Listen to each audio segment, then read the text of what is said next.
नौजवान था और यतीम भी था। शौक बन गया दीन पढ़ने का।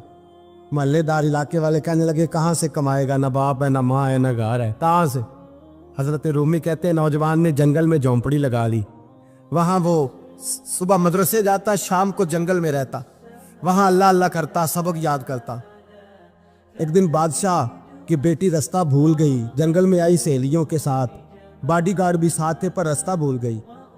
खोती खोती शाम हो गई, ऐसी खोई कि जब रात गहरी हो गई तो आके उस नौजवान के पास रुकी और चिल्लाने लगी। शेर के दहाड़ने की आवाज आती है, भेड़िए के बोलने की आवाज आती है। नौजवान अकेला, सहेलियां बिछड़ गई, गार्ड बिछड़ गए।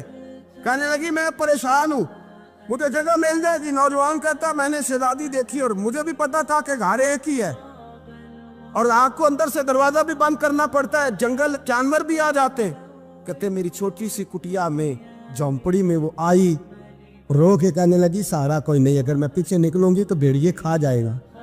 कहते मैंने उसे जगह दे दी। अकेली औरत, चिराग जल रहा है, सबक याद कर रहा हूँ। मेरे नबी पाक ने फरमाया जहाँ मर्द औरत अकेले हो तीसरा शैतान होता है। और शहजादी, वो बच्चा कहता है सबक याद करता रहा सारी रात।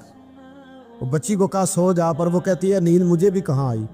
ऐसे मौक़ों पर नींद, सारी रात सबक याद करता। थोड़ी थोड़ी देर के बाद चिराग जलता तो उस पर उंगली रखता, हाथ जलता तो पीछे खींचने, फिर दूसरी उंगली रखता, थोड़ी देर के बाद जलता तो खींचने, हाथ सारा जल गया। सुबह किरणें चमकी तो कहने लगा चल निकल जा, दौड़ जा, बस बड़ा सब्र का इम्तिहान हो गया, चली जा। शहजादी बाहर निकली, सिपाही ढूंढ रहे थे। बादशाह खुद जंगल में निकला हुआ था, मेरी बेटी मिल गई। बादशाह तन्हाई में जाके कहने लगा बेटा मैं दुनिया को बताऊंगा कि मेरी बेटी खोई नहीं थी, सिपाही साथ ही थे। ये बड़ा मुश्किल होता है, बेटी तो भूल के भी रात कहीं रह पड़े तो लोग जीने नहीं देते, तो बेटा मुश्किल हो जाएगा मेरे लिए। कहाँ थी? उसने कहा नेक नौजवान के पास। उसने कहा बेटा मैं तो तेरी बात मानूंगा पर दुनिया नहीं मानेगी। अगर उस नौजवान ने किसी को बता दिया कि तू उसके पास थी तो फिर लोग मेरा जीना मुहाल कर देंगे। बेटा मैं मर जाऊंगा, मेरी मजबूरी ये है कि वो कहीं राज ना उगल दे वो नौजवान, उसे कत्ल करना पड़ेगा। औरत ने मिन्नतें की, उस बेटी ने कहा मेरे मौसम को मारोगे, रोई। और वो कहने लगा मैं बादशाह, वो मेरा अपना वकार है, मैं उसको छोड़ नहीं सकता। गिरफ्तार कर लाए सिपाही। वक्त तय हो गया सजा का। अकेले कारकोशरी में रखा गया, जो उसके खास एतबार वाले थे उनकी ड्यूटी लगाई। बादशाह ने बुलाया, पहले बिलम आया। औरत कहने लगी, बेटी कहने लगी एक दफा तो बुलाओ ना, एक सवाल बस पर्दे में रह के पूछना है और फिर जो आपका जी चाहे, मेरे मौसम को मारना तो है, तो मर्जी आपकी। सामने खड़ा किया, नौजवान पर्दे के पीछे, औरत खड़ी हो गई। बादशाह बीच बैठ गया। बीबी कहने लगी सारी रात बेदार मैं भी रही, सोया तू भी नहीं। वो जो तू चिराग के करीब हाथ लगा के जलाता था वो समझ नहीं आई। नौजवान रो पड़ा, कहने लगा क्या करूं, मैंने रसूलुल्लाह का दीन पढ़ा है, क्या करूं, मैंने हुजूर का दीन पढ़ा है। मैंने पढ़ा है कि जानी को सबसे नीचे दोज़ख के सबसे निचले दर्जे में जलाया जाए, उसे जहन्नमियों का पीप और रेशा पिलाया जाए, कंद खिलाया जाए। ये रवायतें पड़ी हुई थी। थोड़ी थोड़ी देर के बाद शैतान मुझे कहता था बदकारी कर ले। मैं अपना हाथ उसी वक्त जब शैतान मशवरा देता तो मैं आग पे करता। मैं कहता अगर ये बर्दाश्त हो गई तो वो भी हो जाएगी। जब हाथ जलता तो मैं समझ जाता नहीं तुझसे तो ये नहीं बर्दाश्त होती तो वो कैसे होगी। फिर मुझे शैतान मशवरा देता कोई देख नहीं रहा, तो बुलाने नहीं गया, खुद आई, मैं दूसरी उंगली लगा देता। मैंने हाथ जलाया और मैं समझ गया जब छोटे से चिराग की इतनी सी शमा की आग नहीं बर्दाश्त होती तो दोज़ख कैसे बर्दाश्त होगी। कहता मैं बाज आया। बादशाह ने ये कहानी सुनी, लफ्ज सुने तो चीख मार के रोया। कहने लगा तालिब इल्म तू तो मेरे नबी का सच्चा गुलाम है, और मेरे रसूल के जो सच्चे गुलाम होते हैं उन्हें फांसियां नहीं दी जाती, उन्हें तख्त पर बिठाया जाता है। अब तुझे सजा नहीं होगी बल्कि मैं अपनी बेटी का निकाह तेरे साथ करूंगा और मेरे बाद इस सल्तनत का बादशाह भी तू ही बनेगा। अब वो नौजवान वहां नारे लगा रहा है, कहता लोगों तुम मुझे कहते थे दीन से क्या मिलता है, दीन से तो अल्लाह तख्त व ताज भी अता फरमा देता है। अगर नौजवान शर्मो हया वाले बन के रहे अल्लाह सारी इज्जतें दे देगा। देखे ना अल्लाह के फजल से इज्जत मिलती है, और जब कोई इज्जतदारों जैसा काम ही ना करे। एक बात और अर्ज करनी है पर वक्त थोड़ा रह गया। जवानों मैं ना जब कभी परेशान होता हूँ ना तो मैं ये वाली बात खोल के पढ़ता हूँ वाला, ये बात ढारस बनाती है। ढारस توانائی دیتی ہے, پورا مضمون باندھا ہے.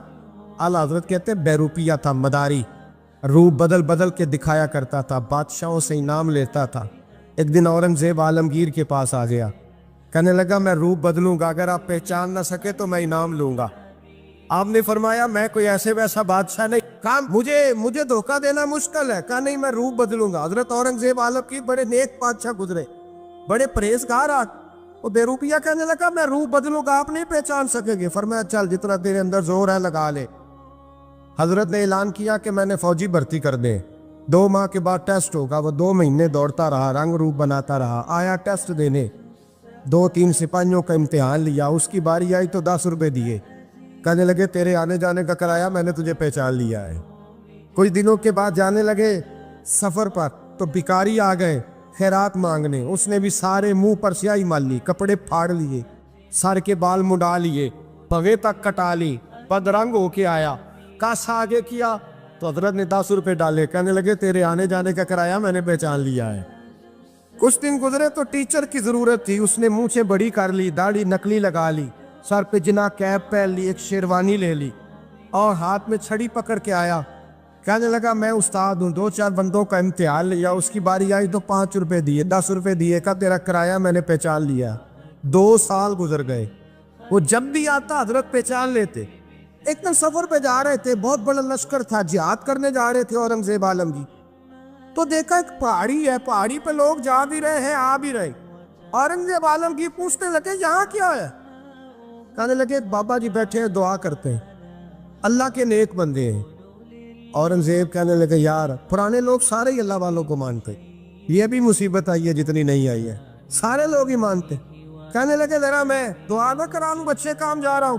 اورنگزیب بادشاہ تھے, بادشاہ لوگ نازک مزاج ہوتے ہیں. گھوڑے سے اترے, بڑی مشکل سے پہاڑی پہ چڑھے, اوپر گئے تو لائن لگی ہے. بابا جی غار میں بیٹھے, کہنے لگے میں نے ملنا, میں اورنگزیب ہوں. انہوں نے کہا ہمارا بابا اس طرح کا پیر نہیں کہ امیر آئے تو رنگ اور ہو, غریب آئے تو اور ہو. یہاں اگر ملنا ہے تو لائن میں لگ جاؤ, سب ایک جیسے. اب لائن میں کھڑے ہو گئے, 50 آدمی آگے تھے, کہتے ہیں 51واں نمبر تھا. تھک گیا دھوپ میں کھڑا کھڑا.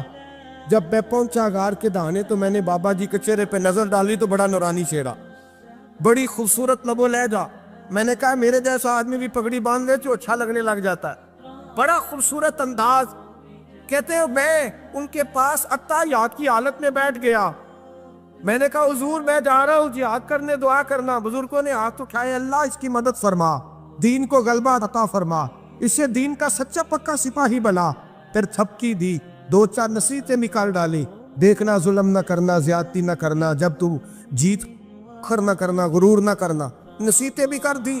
کہتے ہیں اب جب میں اٹھا تو 2-4 دینار بطور نذرانہ مسلح کے نیچے رکھے, اور الٹے قدم جب میں غار سے اترا انہوں نے رومال جھاڑا اور اٹھ کے کھڑے ہو گئے. کہنے لگے آج نہیں تو نے پہچانا, آج نہیں تو نے پہچانا, میرا انعام بنتا ہے, آج نہیں پہچانا, لا پیسے. اورنگزیب کہنے لگا یار تو نے حد کر دی, کہاں چڑھا کہاں کھڑا رہا, دھوپ میں تھک گیا, کمال کر دی بھائی تو نے. پتا تو کیا لے گا, اب تو جلدی بتا, وہ کتنے لوگ پیچھے دھوپ میں کھڑے ہیں, لشکر سارا کھڑا ہے, کیا لے گا؟ اس نے کہا سب سے قیمتی ہیرے وہ ہے جو تیرے سر کے تاج میں لگے ہوئے, مجھے تیرا تاج چاہیے.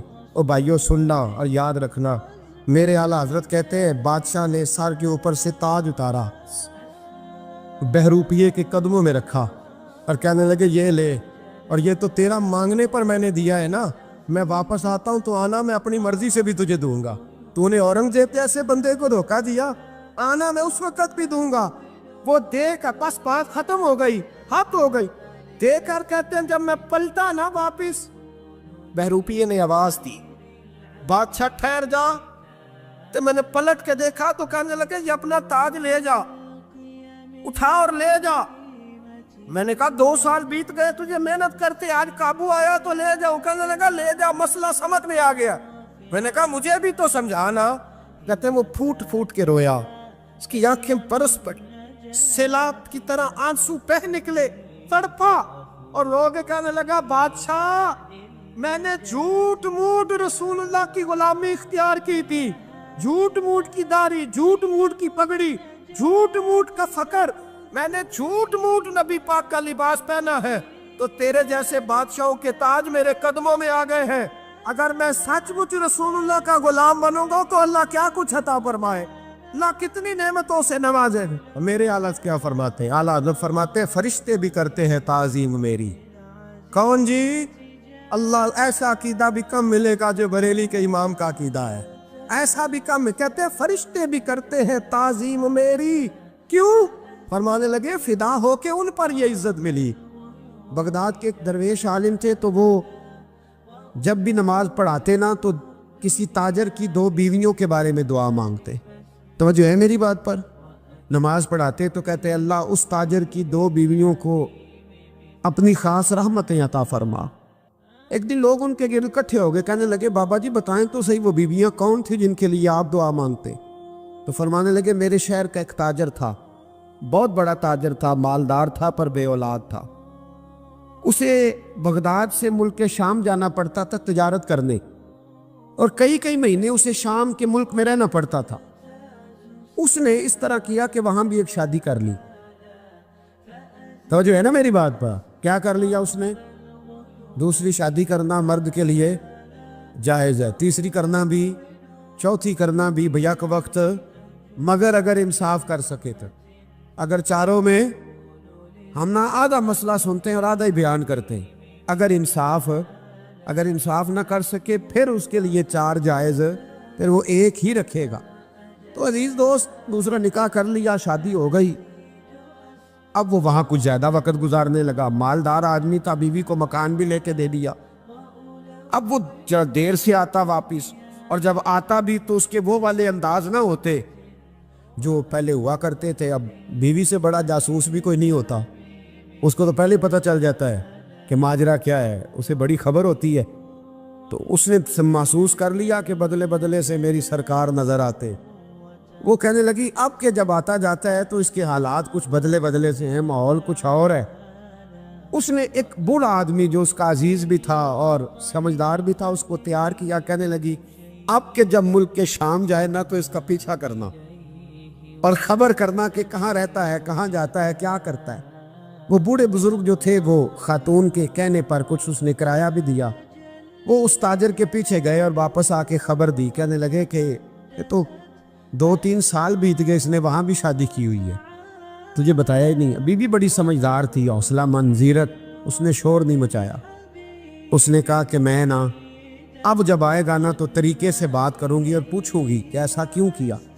और ये भी उसने आके बताया कि अगर तेरे साथ निकाह के बाद उसे औलाद नहीं मिली तो औलाद वहाँ भी कोई नहीं, कि मुकम्मल तफसीलात। अब जब इस दफ़ा खामद आया तो आते ही वो बीमार हो गया, कमज़ोर होने लगा।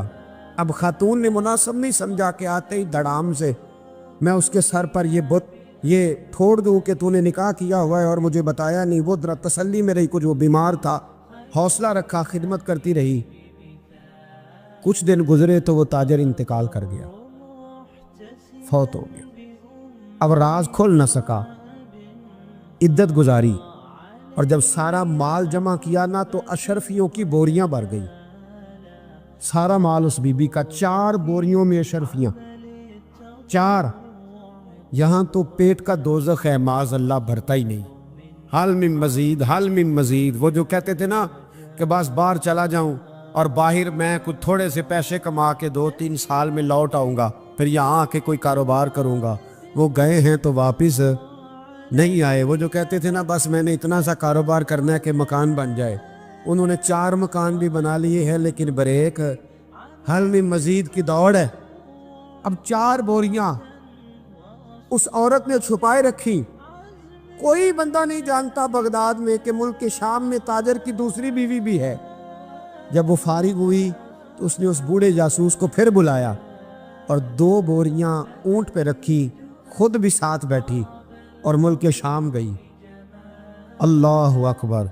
वह बुजुर्ग कहते हैं मैं ऐसे नहीं दुआ करता। उसको जाके कहने लगी मैं अकेली वारिस नहीं हूँ, आधे की वारिस तू भी है।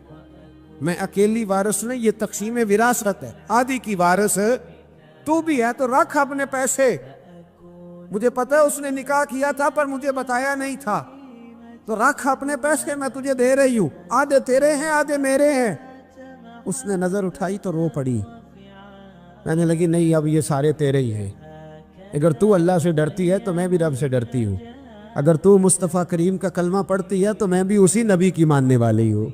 کہا بات کیا ہے، میرا کیوں ہے سارا؟ تو وہ خاتون کہنے لگی وہ 2 سال 3 سال سے میرے ساتھ نکاح تھا اور اس نے بتایا تھا مجھے کہ میری بیوی بھی ہے، اور میں غریب تھی تو میرے والدین کو بھی بتایا تھا کہ میری دوسری شادی ہے۔ یہ مکان اس نے مجھے لے کے دیا تھا، میرے تمام اخراجات وہ پورے کرتا تھا، نان و نفقہ کا خیال رکھتا تھا، لیکن اب کہ جب وہ آیا تو وہ بیمار تھا۔ اس نے مجھے بتایا کہ مجھے طبیب نے بتایا ہے کہ میں شدید بیمار ہوں، شاید بچ نہ سکوں۔ تو کہنے لگی وہ مجھے کئی لاکھ روپے بھی دے گیا اور جاتے دفعہ مجھے طلاق بھی دے گیا، فارغ کر گیا۔ کہنے لگا تو جہاں چاہے میرے بعد نکاح کر سکتی ہے، اور کہنے لگا میں چاہتا تھا پہلی بیوی کو بتا دوں، موقع نہیں بنا اور اس کا دل نہ ٹوٹے، بتا نہیں پایا، لہذا وہ مجھے ڈھیر سارے پیسے دے چکا ہے، سارا میرا حصہ مجھے پہلے سے دے چکا ہے۔ میری بہن اب یہ 4 بوریوں میں سے 2 میری نہیں بلکہ 4 کی 4 ہی تیری ہے، تو ہی اس کی حقدار ہے۔ تو بزرگ کہتے ہیں مجھے بتاؤ جن کے اندر اس قسم کے تقوی کی جھلک ہو ان کے لیے ہر نماز کے بعد دعا مانگنی چاہیے کہ نہیں مانگنی چاہیے؟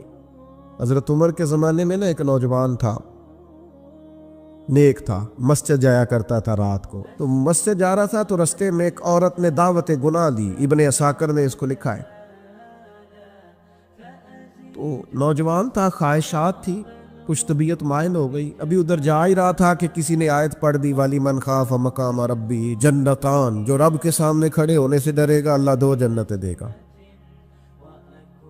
واقعی ڈر گیا، وہ واقعی ڈر گیا، اتنا ڈرا کہ بے ہوش ہو کے گر پڑا۔ بیماری سے لوگ بے ہوش ہوتے ہیں، پیسے ڈوب گئے بے ہوش ہوتے ہیں، بچے کے غم میں بے ہوش ہوتے ہیں۔ سچ بتاؤ کبھی خوف خدا سے بھی بے ہوش ہوتا کوئی دیکھا ہے؟ ہمارے ہاں تو روز مرہ ہی نہیں ہے بھائی، اور بڑی باتیں ہیں بے ہوش ہونے کی، ڈرنے کی، غش کھانے کی۔ بے ہوش ہو کے گر پڑا، بوڑھے باپ کو کسی نے بتایا بچہ بے ہوش پڑا ہے، اٹھا کے گھر لائے، گھر لا کے کہا بیٹا کیا ہوا؟ نوجوان ہے، چڑھتی جوانی ہے پر پاکیزہ بڑی ہے۔ کہنے لگا ابا جی گناہ کی طرف چلا گیا تھا پر میں نے آیت سن لی جو اللہ کے سامنے کھڑے ہونے سے ڈرے گا رب 2 جنتیں دے گا، میں ڈر گیا تھا، رب واقعی 2 جنتیں دے گا۔ باپ رو پڑے، ابا جی کی آنکھوں میں آنسو آئے اور کہا پتر اللہ بڑا مہربان ہے، اس کے وعدے سچے ہیں، واقعی 2 جنتیں دے گا۔ اس نے پھر ایک چیخ ماری اور اس طرح کی ماری کہ اس کی روح ہی پرواز کر گئی، روح ہی پرواز کر۔ کشتگان خنجر تسلیم را، عشق کی خنجر سے قتل ہو گئے لوگ۔